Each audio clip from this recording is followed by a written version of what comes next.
እስልምና ሙእሚኖች እንዲሰሩ እንዲጥሩ ትልቅ አነሳሽ መልእክቶችን አስተላልፏል። እንዳለመታደል ሆኖ አሁን ያለው ወጣት ተተኪው ትውልድ ረፍትን የወደደ ስንፍናውን ጃኬቱ ያደረገ በተስፋ መኖርን ቲሸርቱ ያደረገ ተተኪ ትውልድ ማየት አስደንጋጭ ክስተት ሆኗል።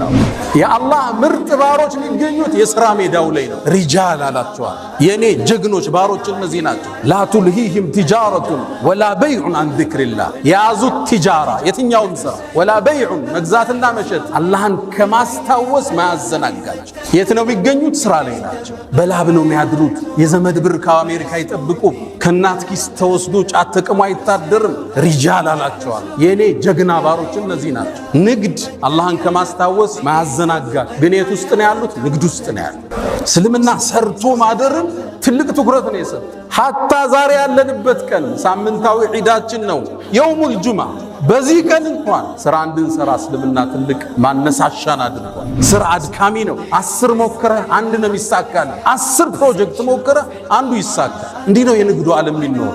አንዱ ሲወድቅብህ፣ አንዱ ስታክ ሲያደርግ፣ አንዱ ስትነሳ፣ አንደኛው ላይ አላህ ይረዝቃል። እስልምና እንደሚታወቀው ዘካን፣ ሐጅን የእምነቱ ምሰሶ አድርጎ የተነሳ ዲን ነው። እነዚህ መሰረታዊ የዲኑ ምሰሶዎች እንዲሟሉ የፋይናንሻል አቅም የገንዘብ አቅም ለሙእሚን ግዴታ ይሆንበታል። ሊመን استطاع ኢለይሂ ሰቢላ መንገዱን የሚያደርሰውን የኢኮኖሚ አቅም ይዘንድ ከአንድ ሙስሊም ይጠበቃል። አይደለም ዘካና ሐጅን ቀርቶ እምነቱን እንኳን የዲኑን መግቢያ ቁልፉን ላኢላሃ ኢለላህን ለማስጠበቅ ኢማኑን ለማስጠበቅ የኢኮኖሚ ነፃነትን ሙስሊም ሊያውጅ ዘንድ በሱ ላይ ግዴታ ነው። በዶቄትና በዘይት እምነታቸው የሚቀይሩት የኢኮኖሚ ጥረት ውስጥ የወደቁ ወገኖቻችን መሆናቸውን ልብ ይላል። እስልምና ሙእሚኖች እንዲሰሩ እንዲጥሩ ትልቅ አነሳሽ መልእክቶችን አስተላልፏል። እንዳለመታደል ሆኖ አሁን ያለው ወጣት ተተኪው ትውልድ ረፍትን የወደደ ስንፍናውን ጃኬቱ ያደረገ በተስፋ መኖርን ቲሸርቱ ያደረገ ተተኪ ትውልድ ማየት አስደንጋጭ ክስተት ሆኗል። በህልም የሚኖሩ ሳይሰሩ መክበርን የሚመኙ በሐሳብ የናወዙ በሱስ የተበከሉ ወጣቶችን ማየት የነገ ተጨባጫችን አስፈሪ እንዲሆን ያደርገዋል። ሳይሰሩ መክበር ዌልዝ ዊዛውት ወርክ ያለ ሥራ መክበር ቁጭ ብሎ ማለም አየር ላይ ዝም ብሎ እንደሚታፈስ ማሰብ በሰፈነበት አዲሱ ትውልድ ውስጥ ዛሬ በዚህ ሚንበር ላይ ስለ ሥራ ለፍተው እንዲያድሩ በላባቸው እንዲያድሩ ልናሳሳቸው ግድ የሚለን ወቅት ላይ ደርሰናል። አብዛኛው የሚያጓጓ ወጣት አለባበሱ የሚያምር ቁንጅናው የሚያምር ወጣት ሥራ የለሽ ሆኖ እንደማየት የሚያሳዝን ነገር የለም። ሰይድና ዑመር ኢብኑል ኸጣብ ምን ይላሉ? እኔ አንድን ወጣት አይዋለሁ፣ ቁመናው መልኩ ያስደስተኛል፣ በጣም እገረምበታለሁ። ከዛም ሥራ የለውም ሲባል ካይኔ ወድቃል የወጣት አለ። በጣም ሙሉ ኃይል ያላቸው የሚያምሩ ወጣቶች ያለ ሥራ እነሱን ከማየት ሱስ ውስጥ ከማየት በላይ ለዚህ ኡማ የወደፊት አደጋ የለም። ወጣቱ በላቡ እንዲያድር በተስፋ የሚቆረጥ ነገር እንደሌለ እንዲያቅ ልናስታውሰው ግድ ይለናል።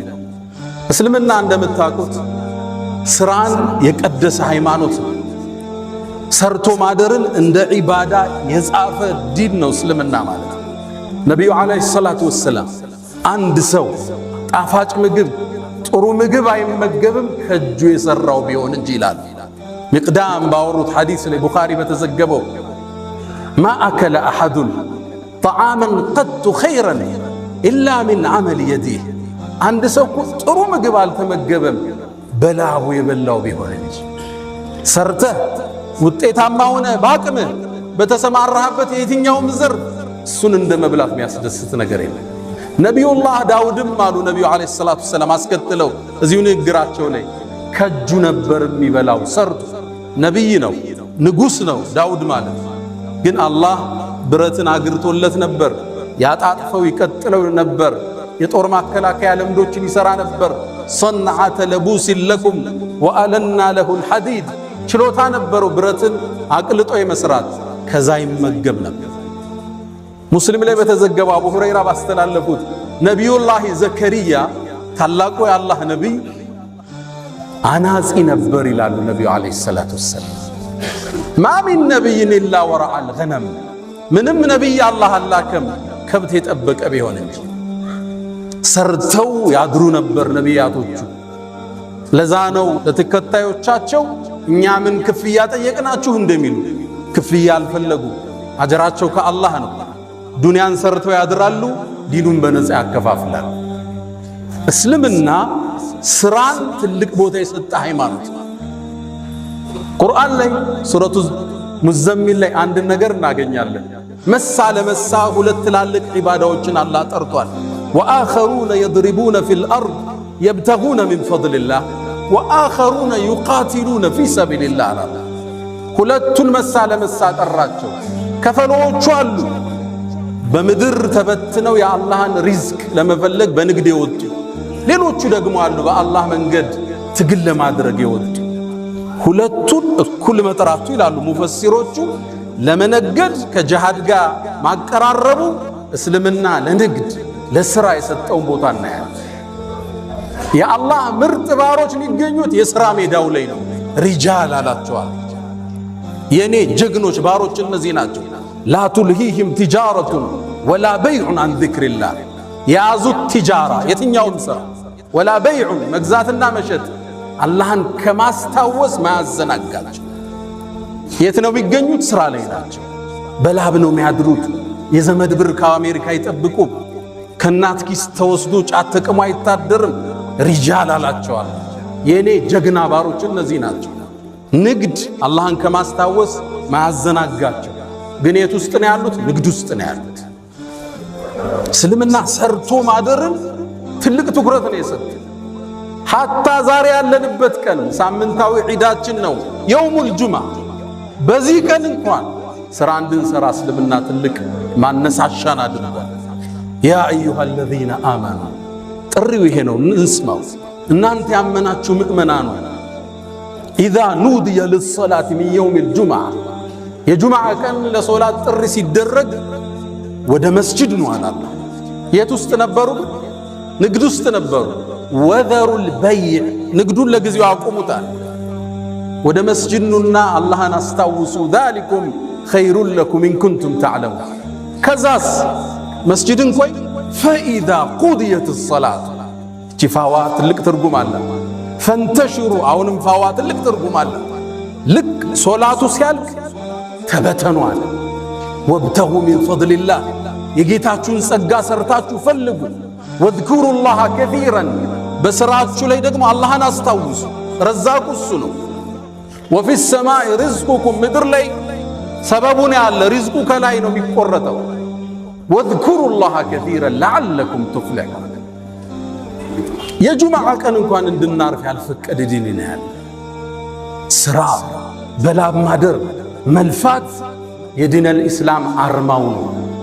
ይሄ ወጣት ቁጭ ብሎ እንዳያስብ በህልም እንዳይዋልል ድንገት ብር የሚገኝበት አለ ሲባል የኢሉሚኒቲ አባሉኝ 500 ሺህ ላገኝ ብሎ እንዳይሰክር እስልምና ያሰመረውን መንገድ ልንጠቆመው ግድ ይላል። በአቋራጭ መክበር የለም። ወጣቶች በአቋራጭ ለመክበር ሲስተም ውስጥ መኖር አለ። መንገዱ ላይ ያለ ስትማስን ፓስወርዱን ታገኘዋለህ። ያኔ ትዘላለህ። ማንኛውም ነጋዴ፣ ማንኛውም ሀብታም ለመሆን ሲስተም ውስጥ ያልፋል። ድንገት ይገጥማል፣ ትወጣለህ። ድንገት ግን ያለ ሥራ ትልቅ ብር ብታገኝ ውጤታማ አይደለም። ልብ በሉ፣ አሜሪካ ውስጥ ሎተሪ ከደረሳቸው አብዛኛው ሰዎች ውስጥ አብዛኞቹ ያን ብር በዓመት አጠውታል። ሥራ የላቸው፣ እቅድ የላቸው፣ የዘረጉት ሲስተም የለም። የሆነ ሚሊዮን ብር መጣ፣ ምን ያድርጉት? መኪና ስትገዛ ስትቀይረው፣ ቤት ስትገዛ ስትቀይረው ብሩ የለም። ሲስተም ውስጥ ካለ የሥራው መስመር ላይ ካለ ያን ብር እዛ ውስጥ ነው የምትከተው። ቡስት ያደርጋል፣ ይሰፋል። ዝም ብሎ መክበር የለም። ወጣቶች እንዳታልሙት። ሥራ አድካሚ ነው። 10 ሞክረህ አንድ ነው የሚሳካል። 10 ፕሮጀክት ሞክረህ አንዱ ይሳካል። እንዲህ ነው የንግዱ ዓለም የሚኖር። አንዱ ሲወድቅባ፣ አንዱ ስታክ ሲያደርግ፣ አንዱ ስትነሳ፣ አንደኛው ላይ አላህ ይረዝቃል። ስራ መልፋት በላብ ማደር ወጣቱን ልናስታውሰው ግድ ይለናል። በእስልምና ታሪክ የእኛ ተምሳሌቶቻችን የነቢዩ ዓለይሂ ሰላቱ ወሰላም ሰሓቦች ናቸው።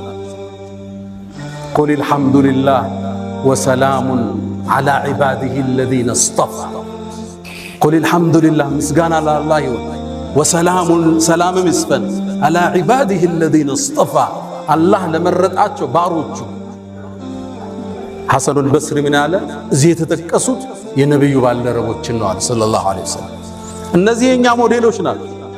ከአስሩ አንድ ቦታ ላይ የጀነት ከተባሉ ሰሓባዎች ውስጥ 6ቱ የዛ ዘመን መልቲ ሚሊዮነሮች ነበሩ። ዛሬ አንዱን እናውሳ። ዑስማን ብኑ ዓፋን ረዲየላሁ ተዓላ ዐንሁ። ዑስማን የነቢዩን 2 ልጆች ያገባ ዙኑረይን አማቻቸው ነው። በ2 ልጅ ይዛመዳቸዋል። ዑስማን 3ኛው ኸሊፋ ነበር። ዑስማን ቀብር ሲያይ እምባው የማይቋረጥ የአላህ ባሪያ ነበር።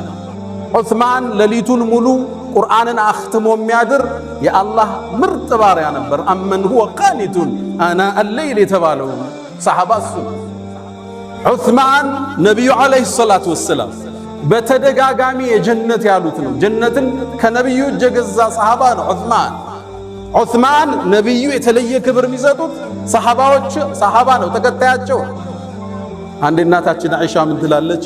ነቢዩ ዓለይሂ ሰላቱ ወሰላም ቤታቸው ቁጭ ብለው አቡበክር መጣ፣ የሆነ ጉዳይ ሊያማክራቸው ገባ፣ አውርቷቸው ወጣ። ዑመር መጣ፣ እንደተቀመጡ ነው አወሩት። ከዛ ዑስማን ሲገባ ባታቸው ተገልጦ ነበር። ሁለቱ ሰብሰብ ባረጉትና ተስተካክለው ቁጭ አሉ።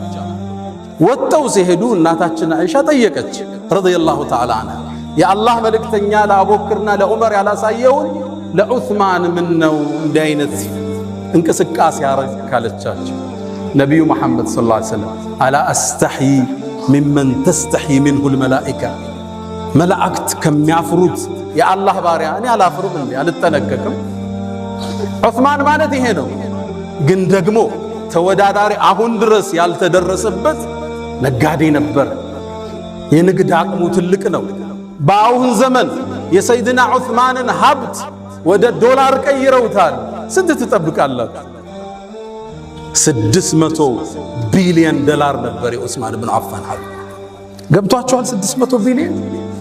የሀገራችን ትልቁ ባለሀብት ሼህ መሐመድ አላሙዲን አላህ ይጠብቃቸው 9 ቢሊዮን ዶላር ነው ንብረታቸው ተደምሮ 600 ቢሊዮን ዶላር። እንዴት አመጣ? እንዴት አይነት የንግድ ሳይንሱን ቢያቀው ነው ዑስማን።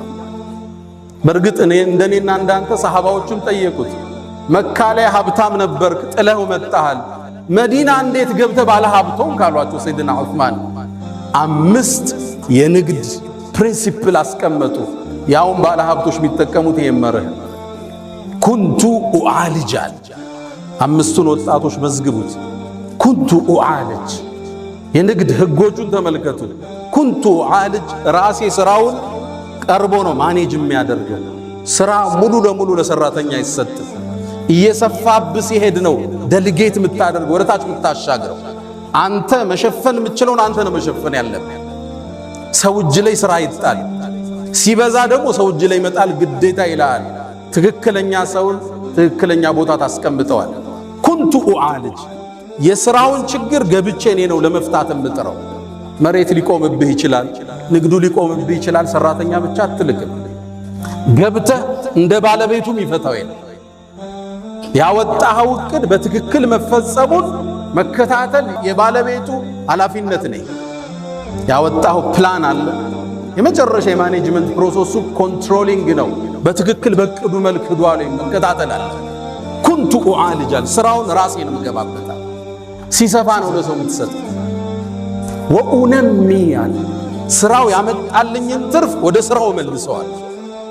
ብዙ ሰው አይታችሁ ከሆነ አንድ ሞቅ ያለ ትርፍ ሲያገኝ ብሩን አውጥቶ ወይ መኪና ላይ ይጥለዋል ወይ ቤት ላይ ይጥለዋል።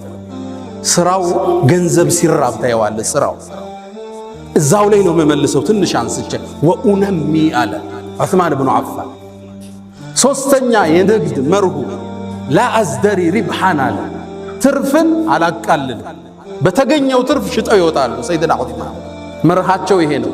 ትንሽ ነው ትርፉ እስኪጨምር ይቆይ አቋም የላቸው። ማገላበጥ ነው የዑስማን የንግድ ፕሪንሲፕላቸው። ስታስገላብጥ ጥሩ ገዢ ታገኛለህ። በትንሽ ትርፍ ትሸጥ አዲስ ደንበኛ ታገኛለህ። ኦልድ ስቶክ ያስቀመጥከው ይወጣና አዲስ ትከታለህ። የዑስማን የንግድ መርህ በተገኘው ትርፍ ማገላበጥ።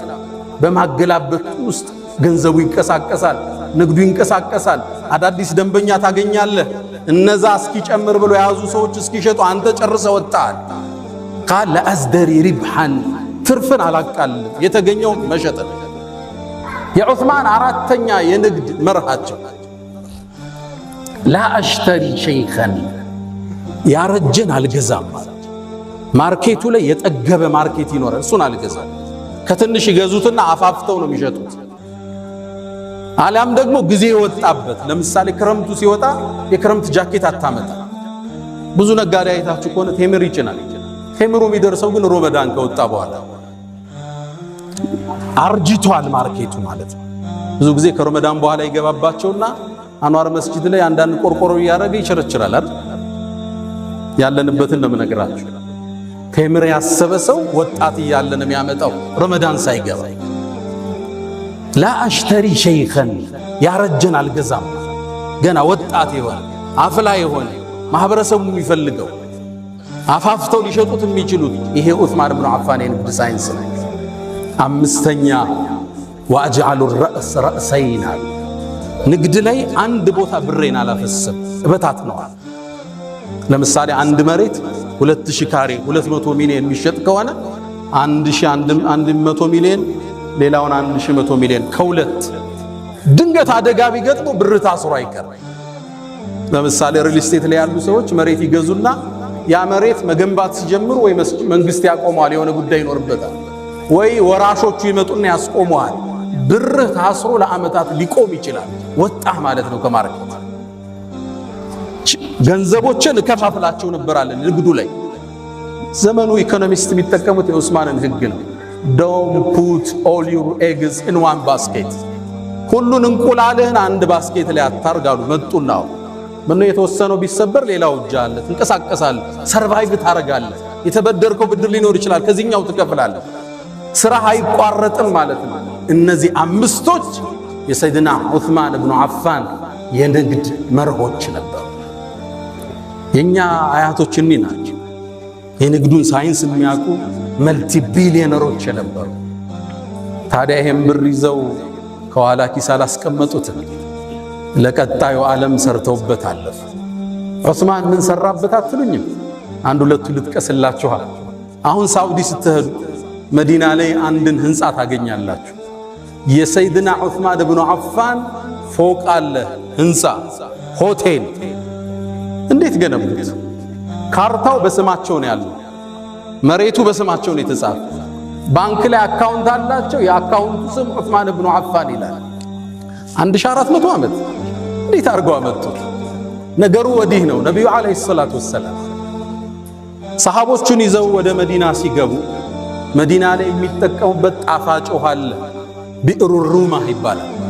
ይህን ደግሞ የያዘው ባለቤቱ አንድ ይሁዳ ነው። ሰሃቦቹ በጣም ገቡ። ውሃ ለመጠጣት ትንሽ ሲቀዱ አንድ እፍኝ ቴምር ይከፍሉት ነበር። ሰሃቦቹ ደግሞ ስደተኛ ናቸው፣ ብር የላቸው። ነቢዩም ዓለይሂ ሰላቱ ወሰላም ሰለላሁ ዐላ ረሱሊላህ ይሄን ችግር ሲያዩ አንድ ጥሪ ያቀረቡ። ማን ነው ቢዕረ ሩማን የሚገዛልን? ወለሁል ጀና፣ ጀነት ለሱ የሚሰጠው አለ። ይሄን እድል ባለሀብት ያልፈዋል እንዴ? ሰይድና ዑስማን ሄደና ይሁዳውን ጠየቀው፣ ልግዛህ ምንጩን ጉድጓዱ ውሃውን አለ። ያ ደግሞ ትልቅ ብር የሚያገኝበት በጭራሽ። እሺ ግማሹን ልግዛህ። ግማሹን ሲለው ያነ ይሁዳ ዑስማን ንግድን ስለሚያውቅ የበለጠ ያሳድግልኛል ብሎ ተስማማ። ግማሹን ገዛው። ዑስማን ግን ይሁዳው ያልጠበቀውን ነገር አደረገ። ግማሹን ቀን አንድ ቀን የይሁዳው ነው፣ አንድ ቀን የዑስማን፣ የሱን ቀን ነፃ አደረገ። ሰደቀ። ሙስሊሙ ይመጣል፣ ይጠጣል፣ ይዞ ይሄዳል፣ ያጠባል እንደ ልቡ። የይሁዳው ቀን የሚገዛው አጣ። እንደተበላው ወቀው ዑስማን በቢዝነስ እንደበለጠው ገባው። ይሁዳው መጣና አንተ ዑስማን ወይ በቃ ሙሉውን ጠቅልለዋል። 20,000 ድርሃም አውጥቶ ያንን ሙሉ ጉድጓድ ውሃ ገዛና ለሙእሚኑ ወቅፍ አረገው። ለነብዩ መጣና የአላህ መልእክተኛ ይሄው ይሄ ጉድጓድ ውሃ ለአላህ አድርጌዋለሁ አላቸው። ጀነትን ተረከበ።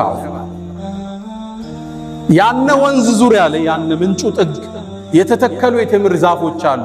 1500 ደርሰዋል። ለአለፈው 1400 ዓመት ከነዚህ ዛፎች ቴምር እየተቆረጠ ገቢው ግማሹ ይቀመጥለታል፣ ግማሹ ለየቲሞችና ለምስኪኖች ይሰጣል። በሂደት ዑስማንያዎቹ ሲያስተላልፉት አለ ስዑድ ጋር ደረስ። ያሁኑ ሳዑዲ ላይ ብሩ አለ ምን ይደረግ? መሬት ገዙበት፣ ፎቅም ገነቡበት። አሁን ይሄ ፎቅ አለ። በአመት ውስጥ ይሄ ፎቅ 50 ሚሊዮን ሪያል ገቢ አለ። 5 ስታር ሆቴል ገቢው ወቅፍ ነው ለአላህ ፊሰቢልላህ። በኢትዮጵያ ወደ 2 ቢሊዮን በየአመቱ ያስገባል ይሄ ፎቅ። ግማሹ ለምስኪኖች፣ ግማሹ አካውንት ላይ ይቀመጣል። የዛሬ 1400 ዓመት የነበረ ባለ ሀብት አሁን ሐረም ላይ ፎቅ አለ። ምን ትላላችሁ? ንግዱ እንዴት ነው የነገዱት? እንዴት ነው ሰርተውበት ይሄዱት?